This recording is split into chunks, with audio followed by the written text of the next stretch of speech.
Ang video ito ay para sa aking pamangkin na nagnanais na gustong matutong gitara. Ngayon, ito para paulit-ulit na lang niya papanoorin. Mas madali. No? Kabibili lang ng gitara nung bata kahapon eh. Ngayon, ito, gagawin ko para sa iyo to, pamangkin. At saka sa nagnanais na matutong maggitara, ito, share ko na rin sa inyo ito. Panoorin nyo na lang paulit-ulit. Ha? Basic chords lang naman. Mga major chords lang ito muna gagawin ko. Then sa susunod yung minor chords. Dito muna tayo sa major chords. At bago doon, sa mga chords natin, review lang tayo doon sa mga kwerdas na ito. No? Ito yung mga tono ng bawat isa. Itong low E, E kung tawagin. Ito naman susunod na kwerdas na ito ay A. Ang susunod ay D. Ang susunod naman sa D ay G. Susunod sa G ay B. Ang susunod naman sa B ay ang high E. Yan ang mga tono niyang lahat na yan. E, A, D, G, B, and high E. Yan ang mga tono ng mga kwerdas. At usually, ang tawag sa kanila, yun na rin. E, A, D, G, B, E. Yan. Okay. Ito na tayo sa chords. Basic chords natin. Simulan natin sa A. B, C, D, E, F, G. Ganun. Sa A, ang A natin ay ito. Puro sa second fret. Itong second fret. First fret, second fret. Puro dito ang tutok ng A natin. Itong hintuturo, itong hindalato, at saka itong palasingsingan ang gagamitin natin. Sa palasingsingan natin, dito sa B string. Second fret ha. Tapos ang susunod, yung hinalato sa G string. Sa second fret pa rin. Tapos itong hintuturo ay sa D string. Yan. Yan na ang A chords, A major chords, no? Tapos itong thumb, itong natin, hinlalaki, ay bahagyang hipuin itong low E. Upang sa ganon, hindi siya tumunog. Dead string kasi dapat ito. No? Yan ang A major chord. Yan. Kailangan patayo lahat ng mga daliri para hindi mamatay. Pag inihiga kasi, may hipo itong E, high E, hindi tutunog. Kung gano'n naman din sa kabila, kung mahipo mo yan, hindi tutunog yung A. Kaya kailangan nakatayo talaga. Kaya lahat ng nagnanais na matutong maggitara, magkukuna ka agad. Alisin na kuko para hindi sugabal. No? Ayan ang A chord. A major chord.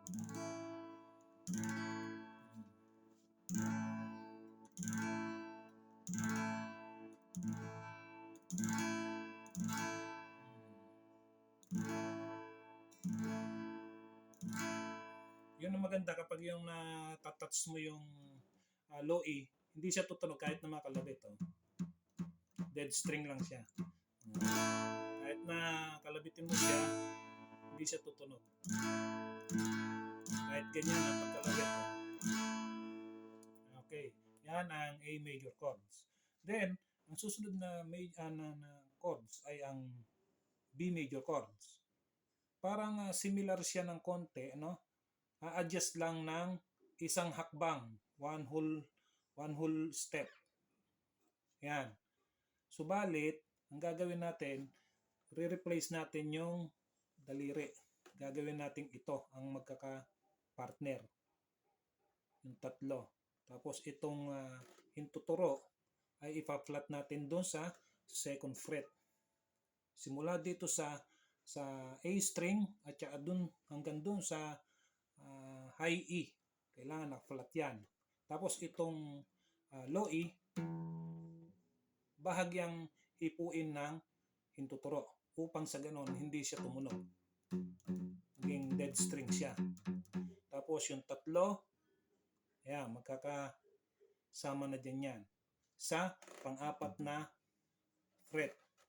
No? Itong hindi liit ay sa B ng fourth fret. Tapos, itong palasingsingan ay sa G string. Sa pang-apat na fret pa rin. Tapos, itong hinlalato ay sa D string. Ayan. Tapos, naka-flat yan. Yung, hintuturo. Slightly touch tong para hindi tumunog. Ayan ang B major chord.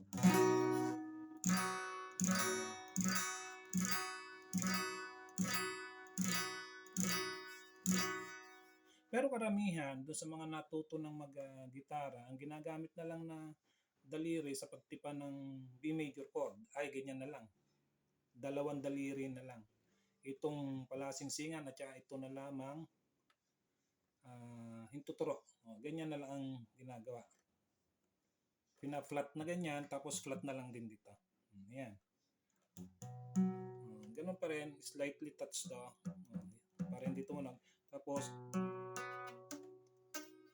ayun.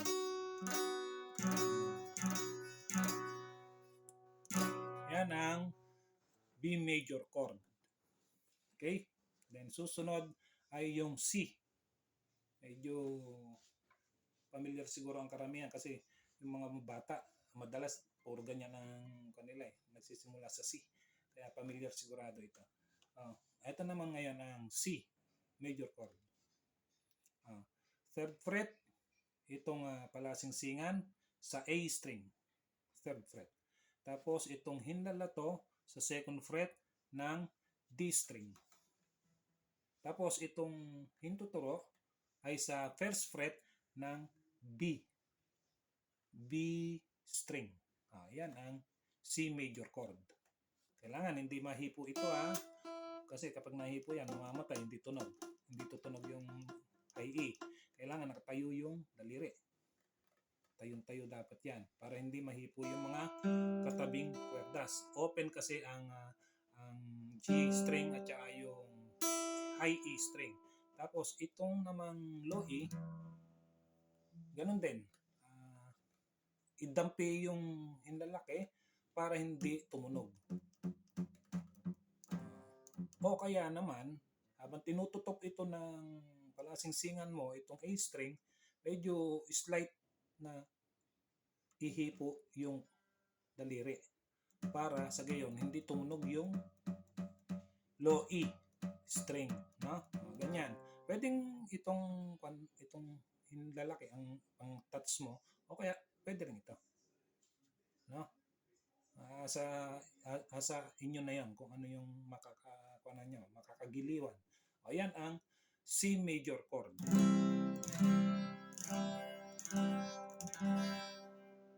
Alright. Ang susunod ay ang D major chord. Ang major chord naman ng D ay ito naman. Sa second fret, itong middle finger natin o yung hinlalato ay sa high E. High E, second fret. Tapos itong hintuturo ay dun sa second fret pa rin, dito naman sa D string, G string. G string. Ito yung D, G string. Tapos itong palasingsingan ay sa third fret naman dito sa B string. Yan ang D major chord. Usually, yan talagang kakalabitin lang dapat yan. Simula lang sa D, pababa. Alam, medyo mahihirapan tayong sakupin yon para maging dead string. Hindi natin magawa. Okay lang yan. No? Pero usually kasi, masasama na yan. Pag in-strum yan, masasama natin D. Pero okay lang din man, wala na problema. Pero kung ikaw, medyo flexible na may daliri mo, pwede mo, ganyan, dead string mo. Dito naman sa low E, common na yan, idampi lang yung kung mo, hinlalaki doon sa low E para hindi tumunog. Ganyan. Yan ang D major chords. Okay, susunod naman ay ang E major chords. Okay? Sa E naman ay ito. Sa second fret, gamitin natin ang hinlalato sa A string. Tapos yung palasingsingan, second fret pa rin sa D string. Tapos itong hintuturo, dito naman sa first fret ng G string. Ito. Sa G string ito, first fret. Ayan ang E major chord.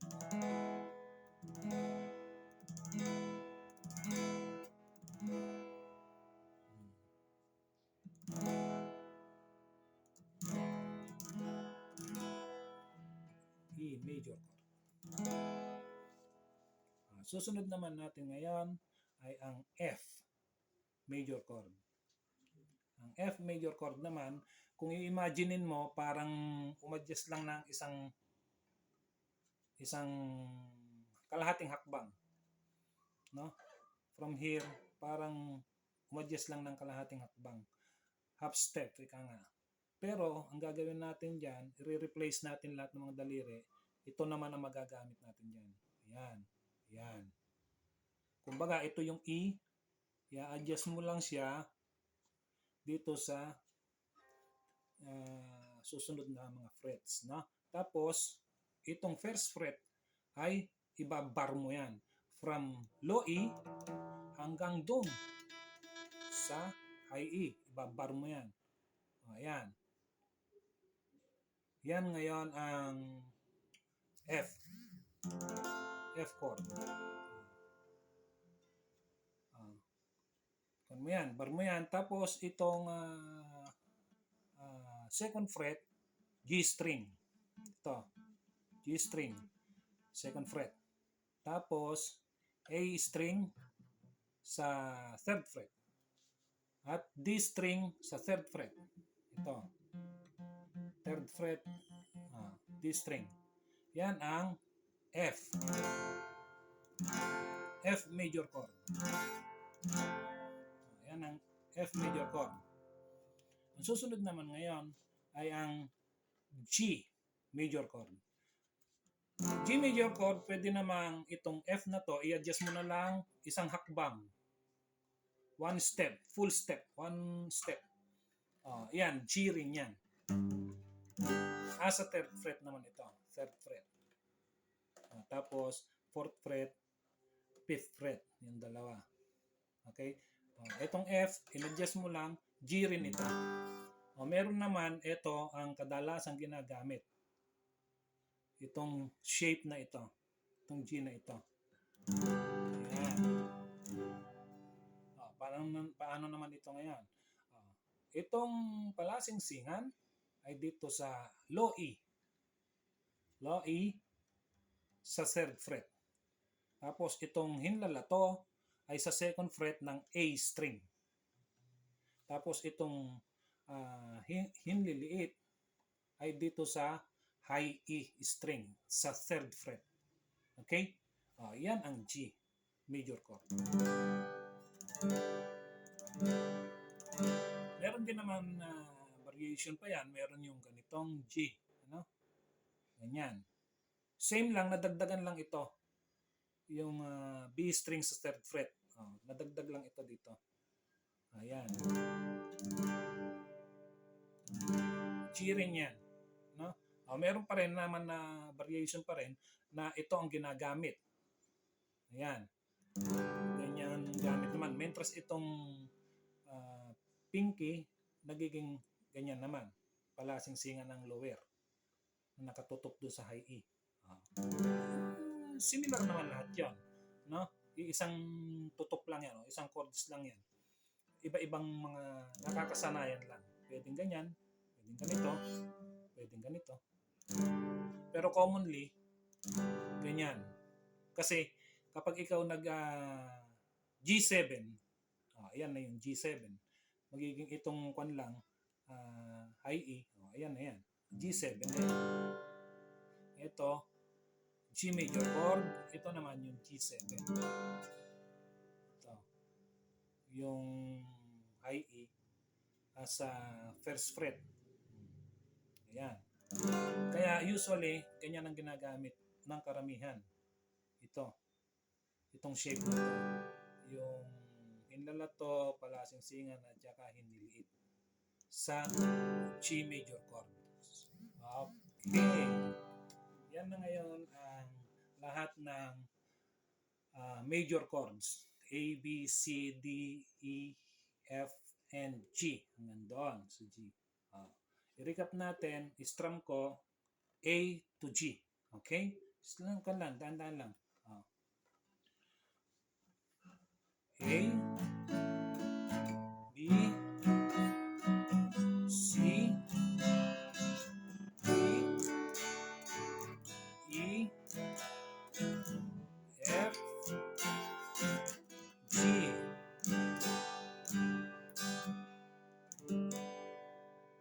Alright, yan na ang major chords natin, A to G.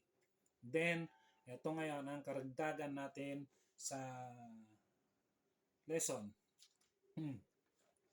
Dagdag na natin yung strum, no?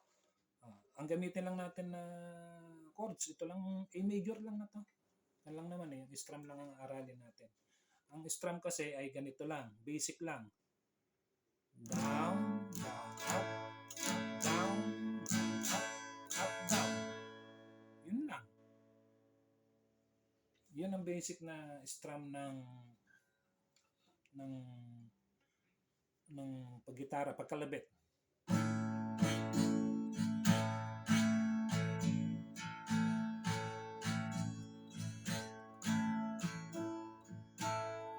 Ayun lang. Down, down, up, down. Down, up, down. Down, up, down. Ulitin natin na mas mabagal. Down, down, up, down. Down, up, down. Down, up, down. Ayun lang. Ang basic na pagkalabit, pag-strum. No? Siyempre, kapag katagalan mo yan, makakasanayan mo na, bibilis na yan.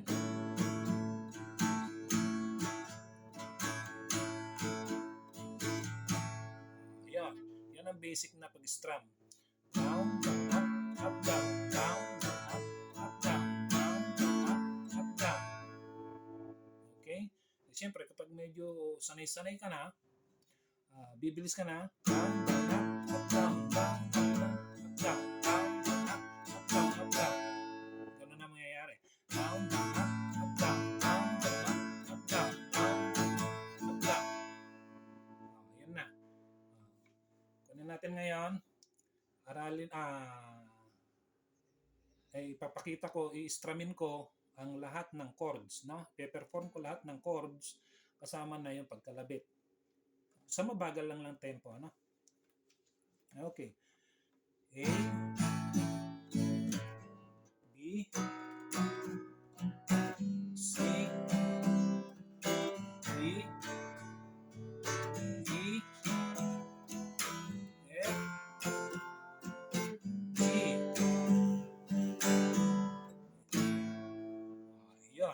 Yan ang basic na basic ng A major chords at saka basic ng pag-strum ng lahat ng kwerdas. Okay? Okay. Then, after nito, sunod natin yung mga minors naman. Ano? Doon sa major to minor. Okay. That's it for now.